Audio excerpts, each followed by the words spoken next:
Hi, hello there. Welcome to Network Layer.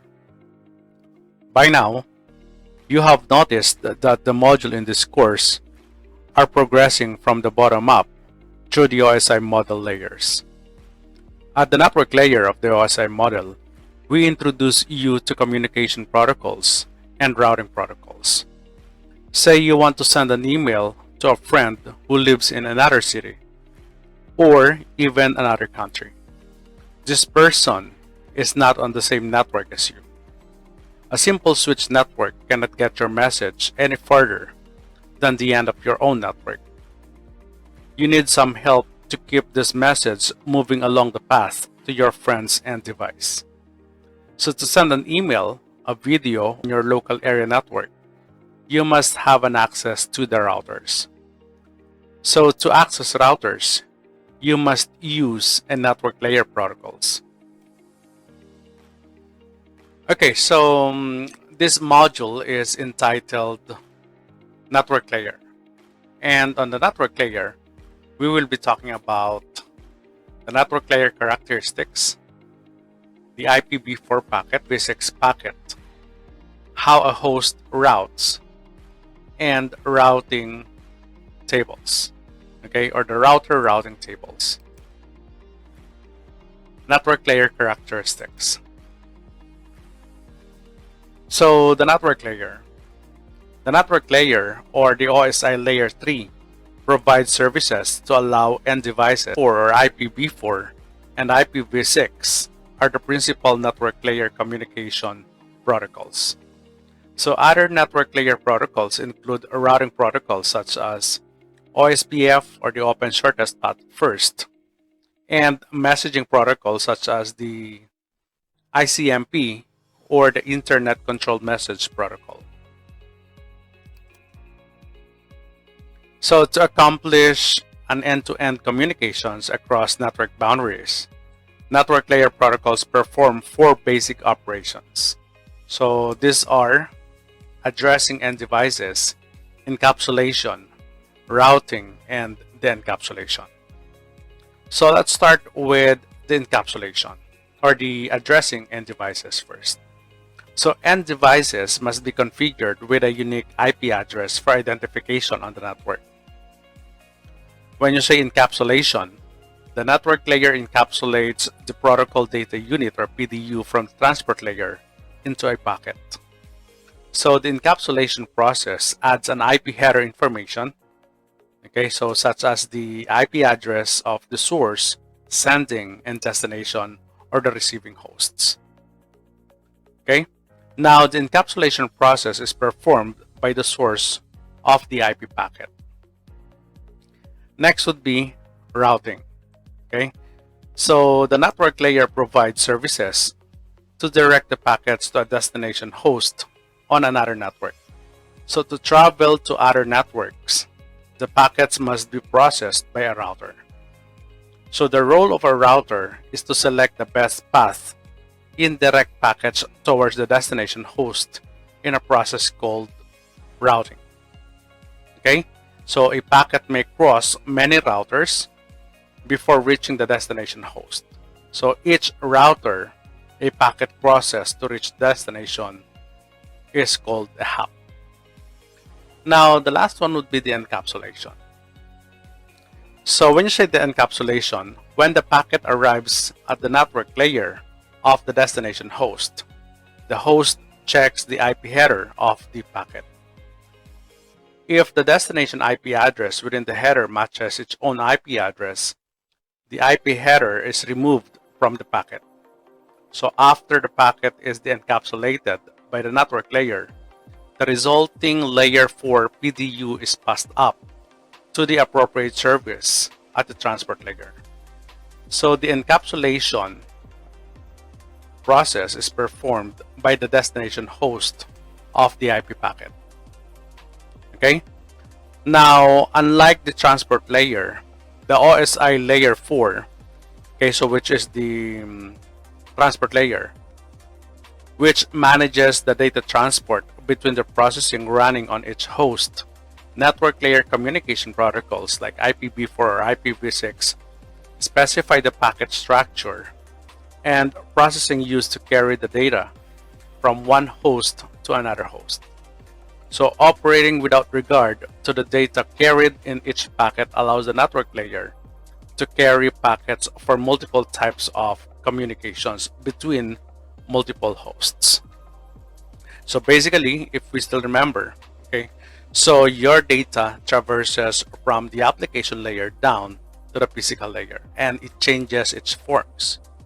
Okay, so from the raw data, okay, so it would become a segment on the transport layer, okay, and then later on it will become a packet on the network layer, okay, and then once it reaches the layer 2, it becomes a frame, and then on the physical layer your data is in the form of bits. So it will then be forwarded to the destination, and the encapsulation process begins. So from the bits to the frames to the packets to the segments and then to the data. Alright, so let's talk about the IP encapsulation. So IP encapsulates the transport layer, the layer just above the network layer, okay, or we call it segment PDU, okay, or other data by adding an IP header. Okay, so basically you've got an IP header here, okay, so the IP header is used to deliver the packet to the destination host. So this figure illustrates how the transport layer PDU is encapsulated by the network layer PDU to create the IP packet. So the cross-capsulating data layer by layer, okay, enables the services at the different layers to develop and scale without affecting the other layers. So this means the transport layer segments can be readily packaged by an IPv4 or IPv6 or by any new protocol developed in the future. Okay, so the IP header is examined by layer 3 devices such as routers or a layer 3 switch. Okay, so as it travels across the network to its destination. So it is important to note that the IP addressing information remains the same from the time the packet leaves the source, okay, until it arrives at the destination host. So except when translated by the device performing the NAT or the network address translation for IPv4. Okay, so take note that NAT is discussed in later modules. So routers implemented routing protocols to route packets between networks. So the routing performed by these intermediary devices examines the network layer addressing in the packet header. So in all cases, the data portion of the packet, that is the encapsulated transport layer PDU or other data, remains unchanged during the network layer processes. So what are the characteristics of an IP? Okay, so IP was designed as a protocol with low overhead. So it provides only the functions that are necessary to deliver packet from the source to a destination over an interconnected systems of networks. So the protocol was not designed to track and manage the flow of packets. So these functions are performed by other protocols at the other layers. So primarily TCP at layer 4. Okay, now there are three basic characteristics of IP. So you've got connectionless, best effort, and media independent. Okay, so when you say connectionless, there is no connection with the destination established before sending data packets. When you say best effort, IP is inherently unreliable because packet delivery is not guaranteed. All right. So when you say media independent, so operation is independent of the medium. So would be a copper, a fiber optic, or a wireless carrying the data. Let's focus on the connectionless. So IP is connectionless, meaning that no dedicated end-to-end connection is created by IP before data is sent. So connectionless communication is conceptually similar to sending a letter to someone without notifying the recipient in advance. Okay. Now this figure here summarizes this key point. Okay. So connectionless data communications work in the same principle. Okay. So as shown in the figure, IP requires an initial exchange of control information to establish an end-to-end connection before packets are forwarded. Next would be best effort. Okay, so IP is best effort. So IP also does not require additional fields in the header to maintain an established connection. So this process greatly reduces the overhead of IP. Okay, so however, with no pre-established end-to-end connection, senders are unaware whether destination devices are present and functional when sending data packets. Okay, so nor are they aware if the destination receives the packet.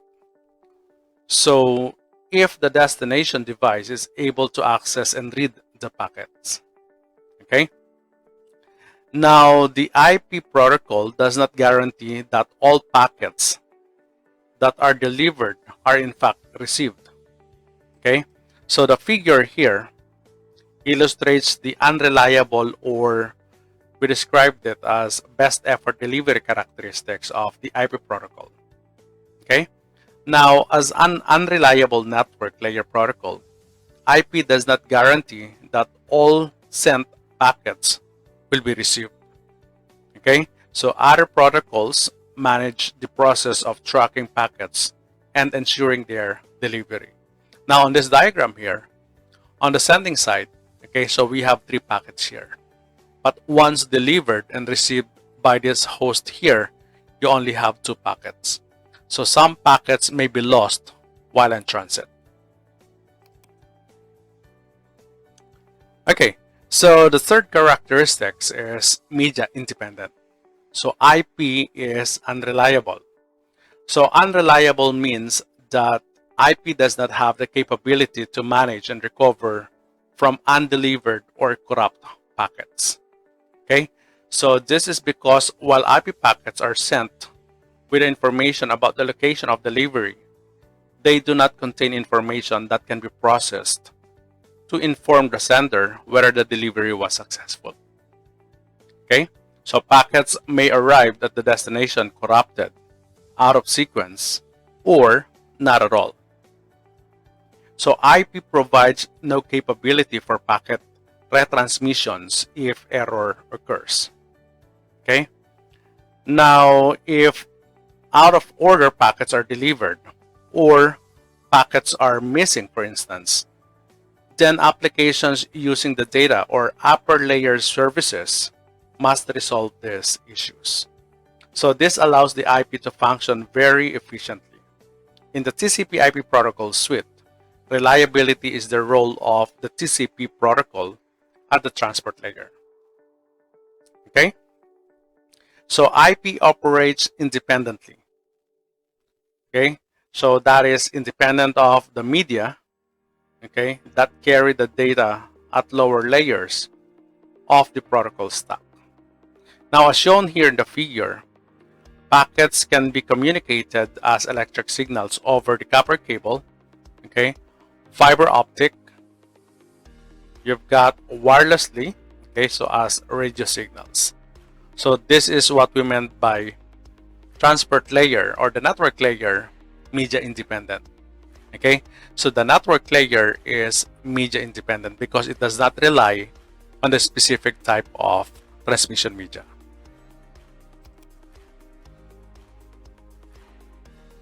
All right, so the OSI data link layer is responsible for taking an IP and preparing it for transmission over the communication medium.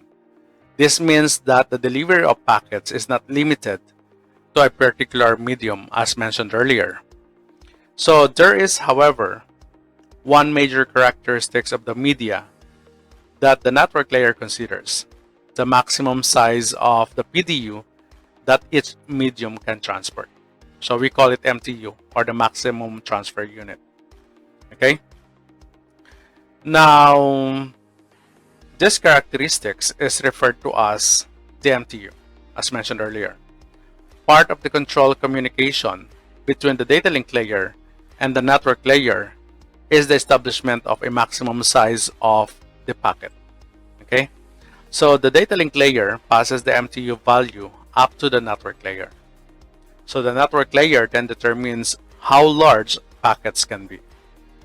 Okay, now in some cases, an intermediate device, usually a router, must split up an IPv4 packet when forwarding it from one medium to another medium with a smaller MTU.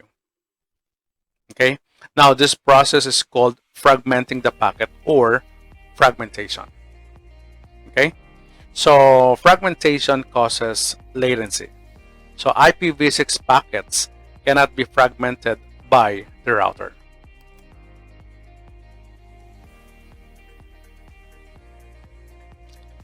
IPv4 packet. So let's talk about the IPv4 packet header. So IPv4 is one of the primary network layer communication protocols. So the IPv4 packet header is used to ensure that this packet is delivered to each next hop on the way to its destination end device. So an IPv4 packet header consists of fields containing information or important information about the packet. So these fields contains binary numbers which are examined by the layer 3 processes. Okay. Now the IPv4 packet header fields. So the binary values of each field identify various settings of the IP packet. So protocol header diagrams, which are read left to right and top down, provides a visual to refer to when discussing protocol fields. Okay, so the IP protocol header datagram in the figure identifies the fields of an IPv4 packet.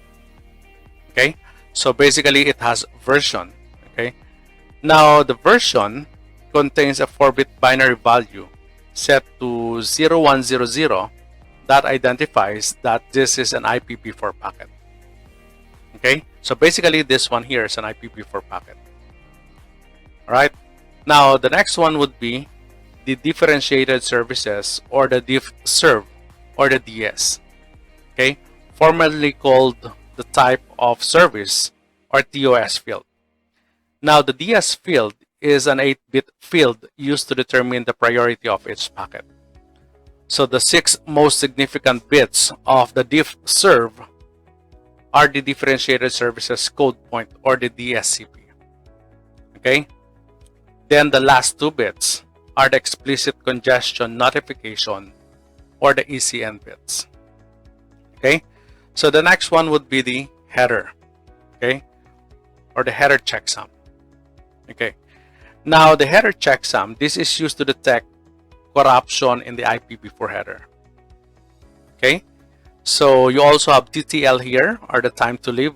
Okay, so TTL contains an 8-bit binary value that is used to limit the lifetime of a packet. So the source device of an IPv4 packet sets the initial TTL value. Okay, so it is decreased by 1 each time the packet is processed by a router. So if the TTL value decrements to 0, the router discards the packet and sends an Internet Control Message Protocol, or ICMP, time exceeded message to the source IP address. So because the router decrements the TTL of each packet, the router must also recalculate the header checksum. Okay, so next one there is protocol. Okay, this field is used to identify the next level protocol. So this is an 8-bit binary value, indicates the data payload, okay, that the packet is carrying. So which enables the network layer to pass the data to the appropriate upper layer protocol. So common values includes ICMP, all right, that's 1, TCP, so which is 6, and UDP 17. Okay. Next field is the source IP address. So this contains a 32-bit binary value that represents the source IPv4 address of the packet. So the source IPv4 address is always a unicast address. Okay. So next would be the destination IP address. Now this is a 32-bit binary value that represents the destination IPv4 address of the packet. So the destination IPv4 address is a unicast, multicast, or broadcast address. So these fields identify where the packet is coming from and where it is going. Okay, so typically these addresses do not change while traveling from the source to destination. Okay, now the internet header length, or the IHL. Okay, so I've got the IHL here next to version. Okay, so this is a total length header checksum fields used to identify and validate the packet. So other fields are used to reorder the fragment or fragmented packet. So specifically, the IPv4 packets uses identification, flags, and fragment offset fields to keep track of the fragments. So a router may have to fragment an IPv4 packet when forwarding it from one medium to another with a smaller MTU. Okay, so next would be the options and padding fields are rarely used and are beyond the scope of this module. Okay. All right, so these are the significant fields in the IPv4 header, which we covered in the previous slide. So this just summarizes what I have discussed. Okay, so well, to briefly summarize that, so version, basically this will be for version 4 as opposed to version 6. So 4-bit field 0100. Differentiated services is used for the quality of service, and it uses diff-serve. Okay, DS field, or the older int-serve, DOS, or the type of service. Now header checksum detects the corruption in the IPv4 header. You also have the TTL, or the time to leave, so layer 3 hop count. So when it becomes 0, the router will discard the packet. Okay, initially it is set to 255. Okay, so you also have the protocol. So ID's next level protocol, so ICMP, TCP, UDP, etc. Now the source IPv4 address is a 32-bit source host address, and the destination IPv4 address is definitely the destination host address.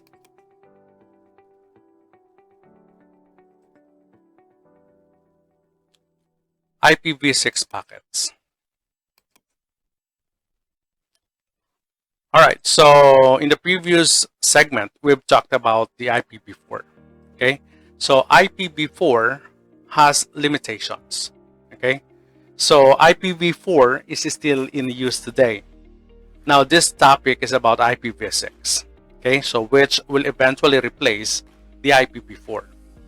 So to better understand why you need to know the IPv6 protocol, it helps to know the limitations of IPv4 and the advantages of IPv6. So let's cover first the major limitations of IPv4. Okay, so through the years, additional protocols and processes have been developed to address new challenges. However, even with changes, IPv4 still has these 3 major issues here. Okay, so the first one would be IPv4 address depletion. Okay, so IPv4 has a limited number of unique public addresses available. So although there are approximately 4 billion IPv4 addresses, the increasing number of new IP-enabled devices, always-on connections, and the potential growth of a less developed regions have increased the need for more addresses.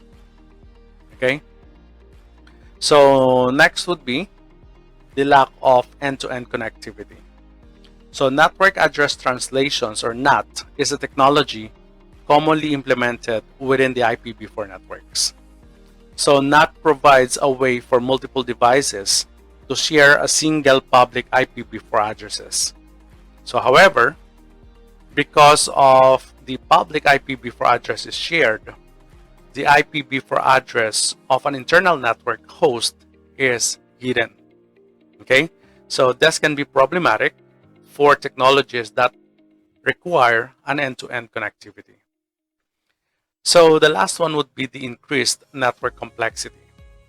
Okay, so while NAT has extended the lifespan of IPv4, it was only meant as a transition mechanism for IPv6. So NAT, in its various implementation, creates additional complexity in the network, creating latency and making troubleshooting more difficult.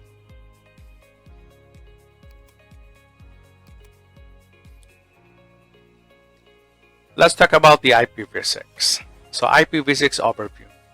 So in the early 1990s, the IETF, okay, or the Internet Engineering Task Force, grew concerned about the issues with IPv4 and began to look for a replacement.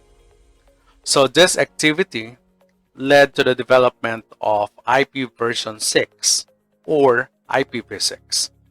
So IPv6 overcomes the limitation of IPv4 and is a powerful enhancement with features that better suit current and foreseeable network demands. Okay? So improvements that IPv6 provides includes the following.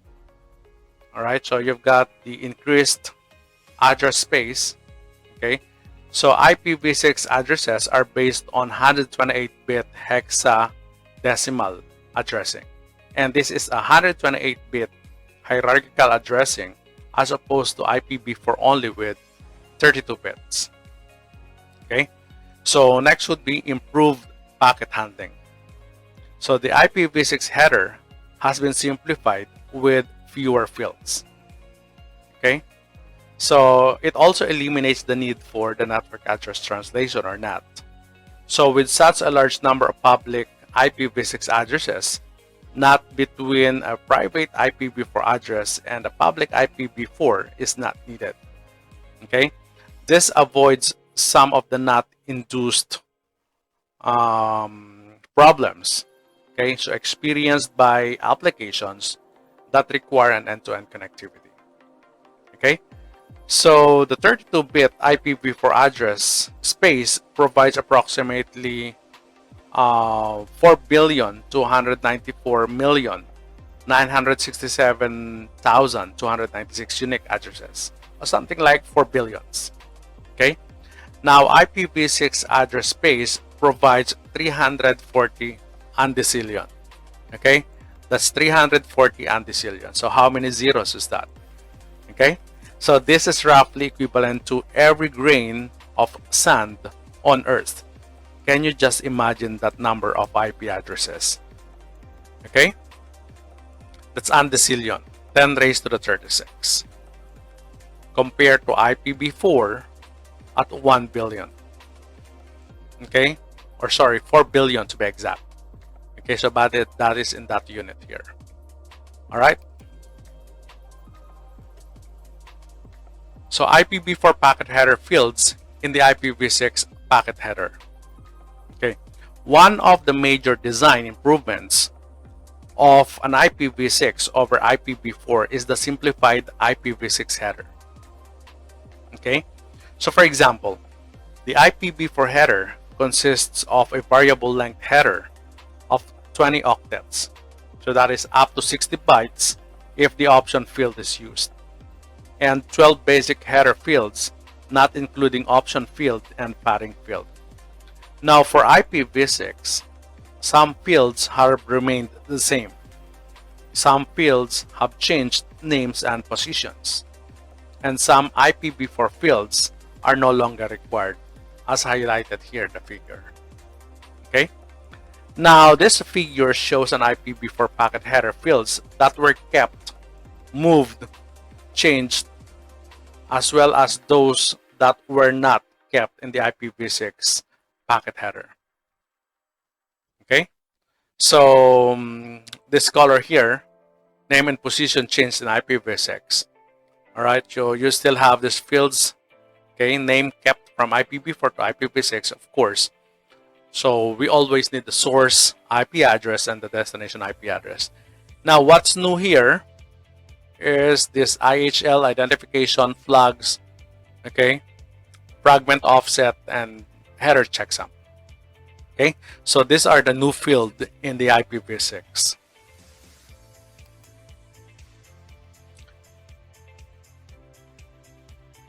Okay, so this is how the IPv6 header look like. Okay, so the header is simplified but not smaller. Okay, so in contrast, the simplified IPv6 header shown in this figure, okay, so you've got a fixed length header of 40 octets, so largely due to the length of the source and destination IPv6 addresses.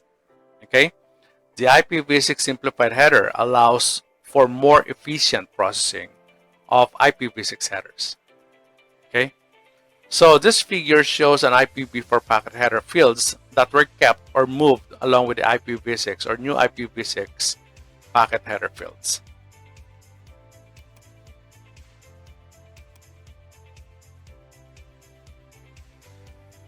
IPv6 packet header. Okay, so we've covered the IPv4 packet header. Okay, so in the previous discussion. Now let's talk about the IPv6 packet header here. The IP protocol header diagram in the figure identifies the fields of the IPv6 packet. All right, so the fields in the IPv6 packet header includes the following. So first, you've got the version. Okay, this field contains a 4-bit binary value set to 0110 that identifies this is an IP version 6 packet. Okay, so again, that is 0110. Okay, next would be the traffic class. This 8-bit field is equivalent to IPv4 differentiated services or DS field. Okay, next would be the flow label.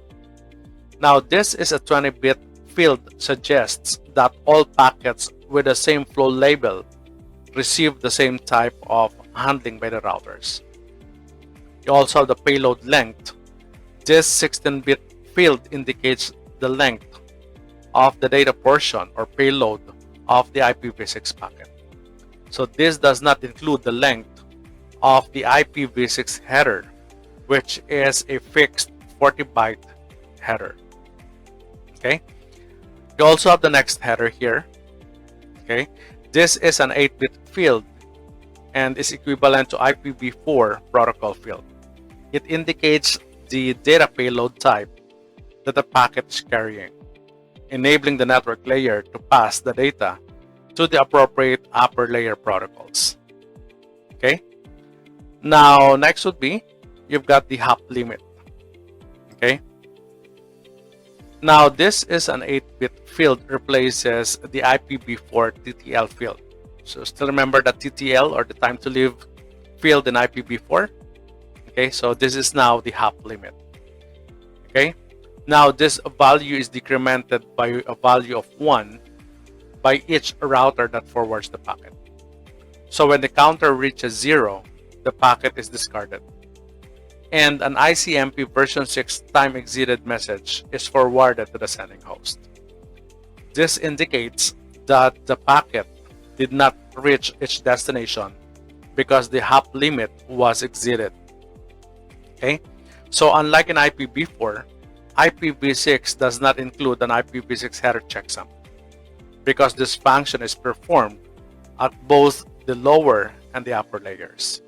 This means the checksum does not need to be recalculated by each router when it decrements the hop limit field, which also improves network performance.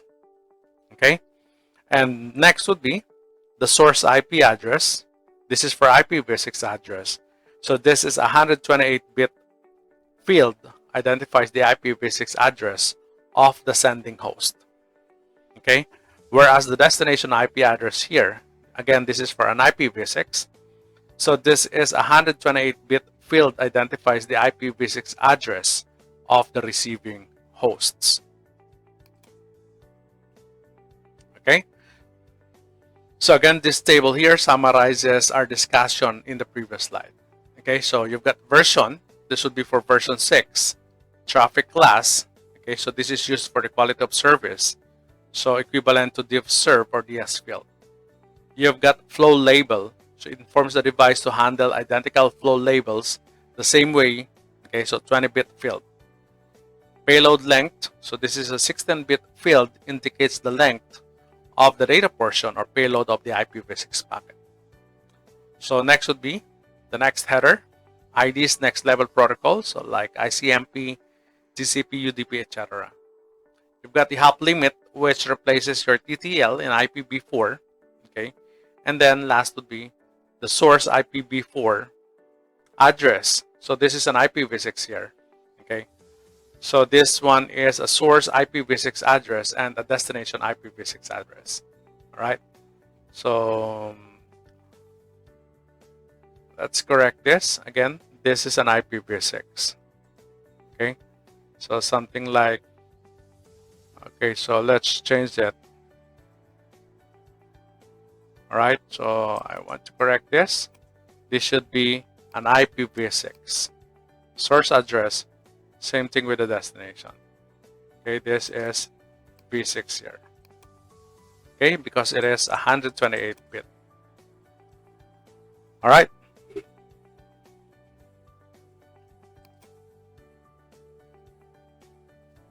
Okay, so an IPv6 packet may also contain an extension header, or we call it EH, which provide optional network layer information.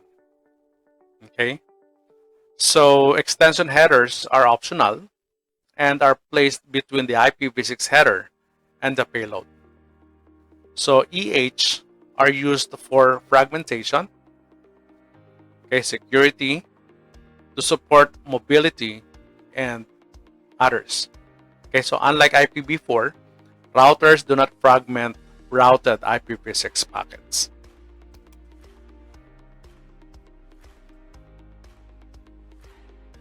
How a host routes. Okay, so let's talk about the host forwarding decision.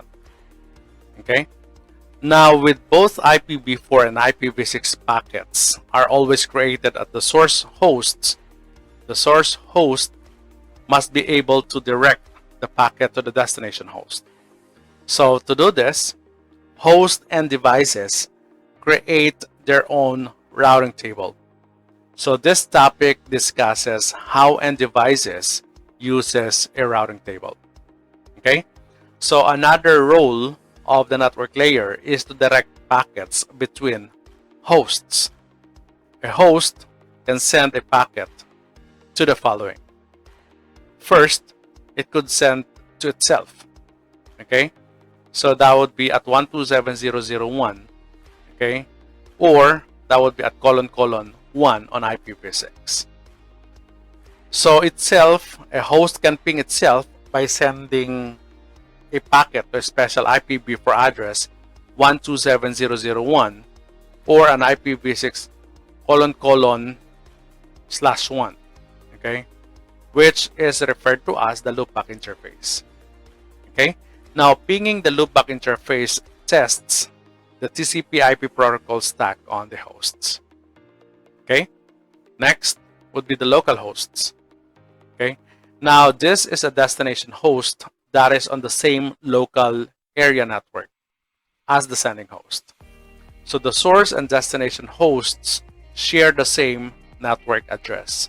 So as I mentioned, they are on the same LAN. Okay, so next would be remote hosts. So this is a destination host on a remote network. Okay, so they are not on the same LAN. All right, so the source and destination hosts do not share the same network addresses. So the figure illustrates PC1, okay, connecting to a local host on the same network here. Okay, so they are on the same network. They all belongs to 192.168.10.0/24. Okay, and also it is sending data to the remote hosts because this is not part of the LAN.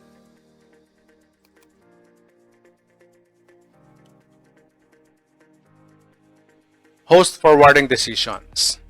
Okay. Now, whether the packet is destined for a local host or a remote host is determined by the source and device. Okay.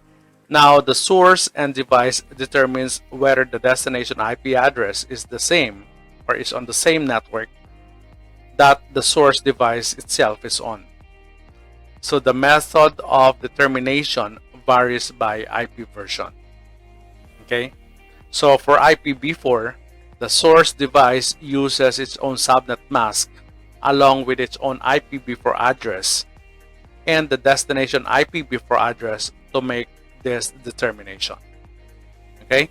Now for IPv6, the local router advertises the local network address or prefix to all the devices on the network.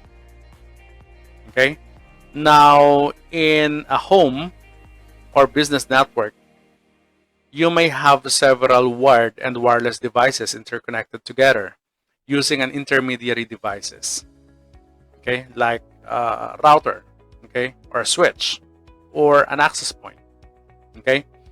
Now, local hosts can reach each other and share information without the need for any additional devices. So if a host is sending a packet to a device that is configured with the same IP network as the host device, the packet is simply forwarded out on the host interface through the intermediary devices and to the destination directly connected to it. Okay? Now, of course, in most situations, we want our devices to be able to connect beyond the local network segment, such as out of the other homes, business, or even the internet. Okay? Now, devices that are beyond the local network segment are known as remote hosts. Okay? Now, when a source device sends a packet to a remote destination device, then the help of routers and routing is needed. So basically, routing is the process of identifying the best path to reach the destination. So the router connected to the local network segment is referred to as the default gateway. Okay.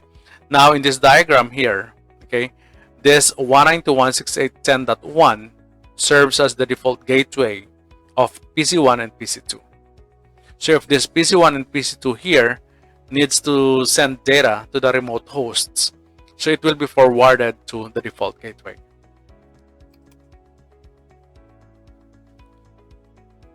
Default gateway. So the default gateway is the network device, router or layer 3 switch that can route traffic to other networks.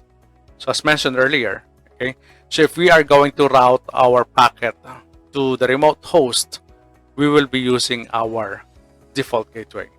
Okay.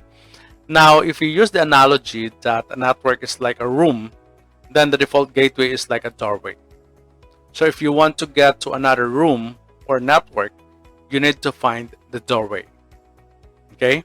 Now, on a network, a default gateway is usually a router with this feature. Okay.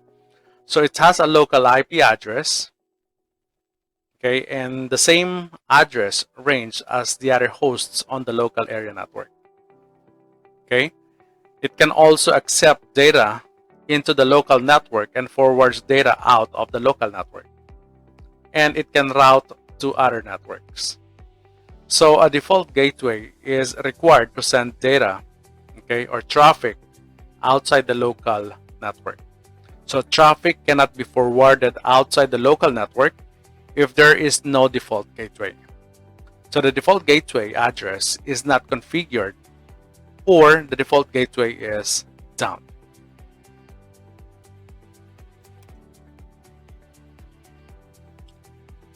Okay, so a host routes to the default gateway. So a host routing table will typically include a default gateway. In IPv4, the host receives the IPv4 address of the default gateway either dynamically from Dynamic Host Configuration Protocol or DHCP, okay, or it could be configured manually. Okay, so we call it static. Now in IPv6, the router advertises the default gateway address, or the host can be configured manually. So in the figure, PC1 and PC2 here are configured with IPv4 address 192.168.10.10, okay, and 10.15 with its default gateway at 192.168.10.1. Okay, now having a default gateway configured creates a default route in the routing table for PC or of the PC, okay, of these two here. Now a default route is the route or pathway your computer will take when it tries to connect or contact to the remote network. So both PC1 and PC2 here will have a default route to send all traffic destined to a remote networks. Okay, so that is on R1.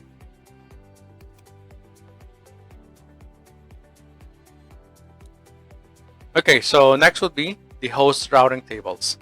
So on Windows host, a route print or netstat, okay, -r command, can be used to display the host routing table. So both commands generate the same output. Okay, so take note, the output may seem overwhelming at first, but it's fairly simple to understand. Okay, so take a look at the table here. So take note that the output only displays the IPv4 route table. Okay, now entering the netstat -r command or the equivalent route print. Okay, so displays 3 sections related to the current TCP/IP network connections. So you've got the interface lists, right? The IPv4 route table and the IPv6 routing table. So the interface list, it lists all the media access control or MAC addresses and assigned interface number of every network capable interface on the host, including Ethernet, Wi-Fi, and Bluetooth adapter. Okay, so next would be the IPv4 routing table. So it lists all the known IPv4 routes, including direct connections, local network, and local default routes. Okay, so the last one would be the IPv6 routing table. It lists all the known IPv6 routes, including direct connections, local network, and local default routes. Introduction to routing. So router packet forwarding decision. Now the previous topic discussed host routing tables. Most networks also contain routers, which are intermediary devices. Okay, router also contains routing tables. Okay, now this topic covers router operations at the network layer. So when a host sends a packet to another host, it consults its routing table to determine where to send the packet. So if the destination host is on the remote network, the packet is forwarded to the default gateway, okay, so which is usually the local router. Now what happens when packet arrives on the router interface, for instance? So the router examines the destination IP address of the packet and searches its routing table to determine where to forward that packet. Okay, now these entries are known as route entries or routes. The router will forward a packet using the best, longest matching route entry. Okay, Now the figure here, okay, so the packet arrives on the gigabit Ethernet 0/0/0 of R1. R1 then encapsulates the layer 2 Ethernet header and trailer. So R1 examines the destination IPv4 address of the packet and searches for the best match in its IPv4 routing table. Okay, so the route entry indicates that this packet is to be forwarded to R2. Now R1 or router R1 encapsulates the packet into a new Ethernet header and trailer and forwards the packet to the next hop, which is router 2. Okay, now the figure here shows a pertinent information from R1 routing table. So what you can see here, basically, if we are pertaining to R1, this is the R1 routing table. You have the route there, okay, which are 192.168.10.0, okay, and that is connected on G0/0/0. So basically, this one here is a directly connected networks. 209.165.200.224/30 is also directly connected to R1, leading to R2. Okay, now if you will observe here, you've got 10.1.1.0. Okay, now 10.1.1.0 is basically, okay, so this one here is a remote network. So if I am pertaining to R1, the relationship of 10.1.1 or 10.1.2.0, okay, or make it 10.1.1.0. Okay, so this one is 10.1.1.0 here via R2. Okay, so this is a remote network from R1, and it was learned by R1 via R2. Okay, also you've got the default route here. So 0.0.0.0/0. This means this is a network leading to the internet. Okay, and it was also learned by R1 via R2. Okay.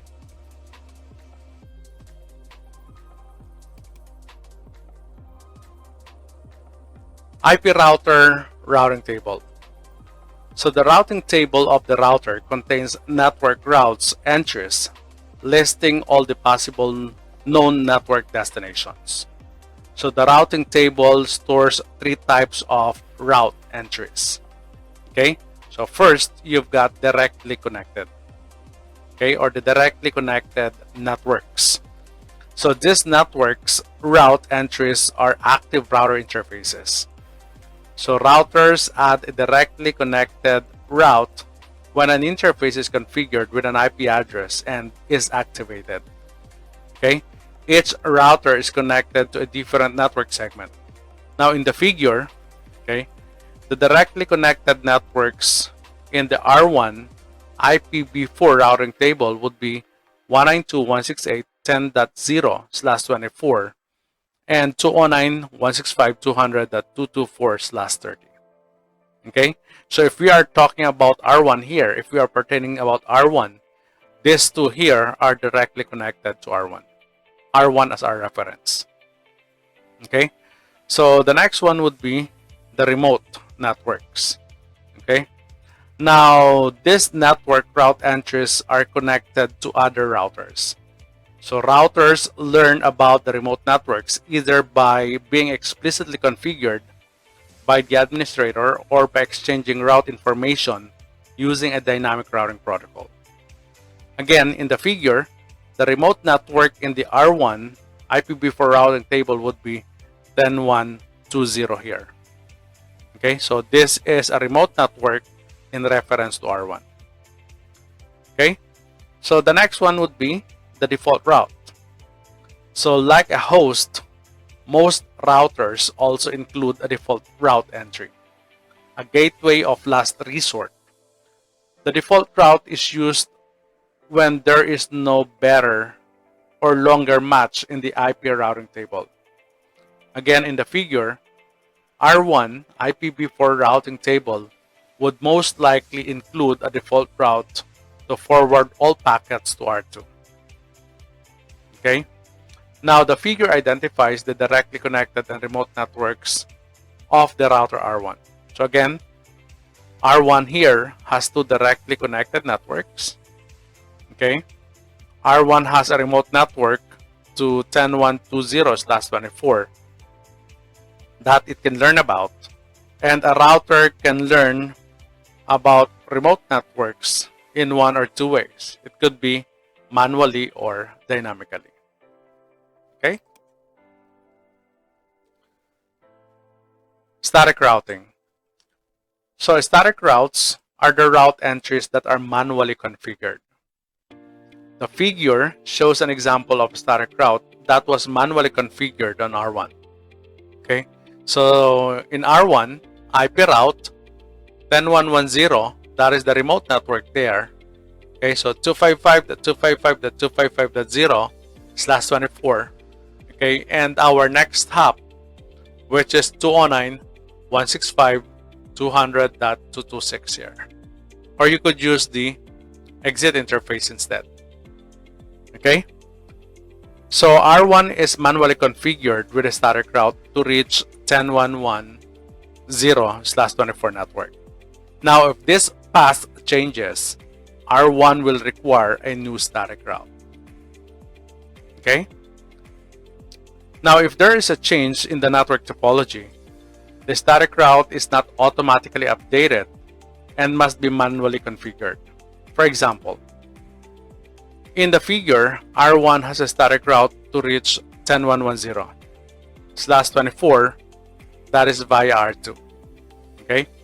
Now, if the path is no longer available, R1 would need to be reconfigured with a new static route to 10.1.1.0 via R3. For instance, you'll have this. Okay? So if this goes down here, so our flow of packet would be from R1, okay, going to R3, okay, going to R2, okay, and then to PC2 here, if this static route goes down. Okay, now static routing has the following characteristics. A static route must be configured manually. The administrator needs to reconfigure a static route if there is a change in the topology. We call it topological change, and the static route is no longer available, like what we have here. Okay, so if there is no longer available, then we have to do so. Okay, so to reroute it via R3. Okay, now a static route is appropriate for a small network, and when there are few or no redundant links. And the static route is commonly used with dynamic routing protocol for configuring a default route.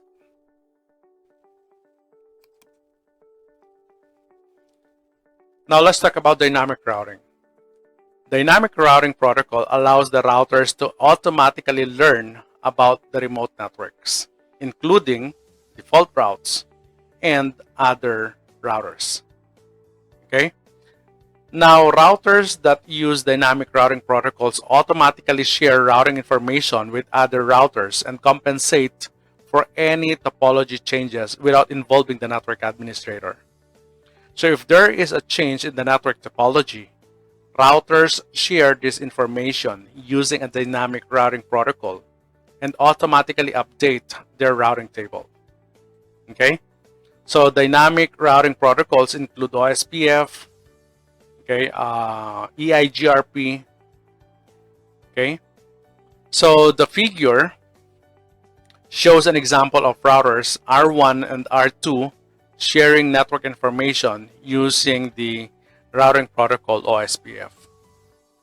Okay, now R1 is using a routing protocol OSPF to let R2 know about 192.168.10.0/24 network. And so with R2 is using also OSPF to let R1 know about 10.1.1.0/24 network. So basic configuration only requires the network administrator to enable the directly connected networks. Okay, so that is within the dynamic routing protocol. Now, the dynamic routing protocol will automatically do as follows. So first, it will discover the remote networks. Second, it will maintain an up-to-date routing information. Choose the best path to a destination network and attempt to find a new best path if the current path is no longer available. Okay? Now, when a router is manually configured with a static route or learns about a remote network dynamically using a dynamic routing protocol, the remote network address and the next hop address are entered into the routing table. Okay?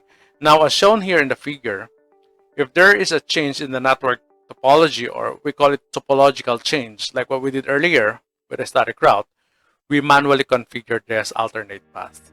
Now, with the use of the dynamic routing protocol, when this previous path here goes down, automatically the dynamic routing protocol will search for the new path, okay, so to deliver the data to the destination. Okay, now R1, R2, and R3 here are using dynamic routing protocol OSPF. So if there is a network topological change, they can automatically adjust to find a new path. Okay, so take note that it is common for some routers to use combination of both static routes and a dynamic routing protocol.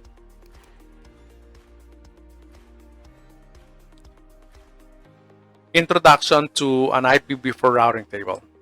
Okay, so notice that in the figure that R2 is connected to the internet.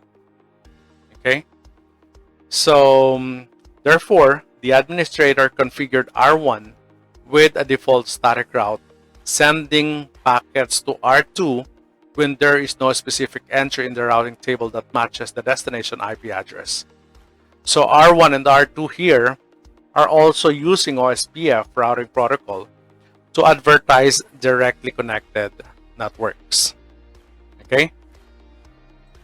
Now the show IP route command, okay, on the exec mode on the router is used to view the IPv4 routing table on the Cisco iOS router. Okay, so the example here shows the IPv4 routing table for R1. At the beginning of each routing table entry is a code that is used to identify the type of route or how the route was learned. So common route sources or codes includes this. Okay, L is for the directly connected local interface IP address. C is basically for directly connected networks.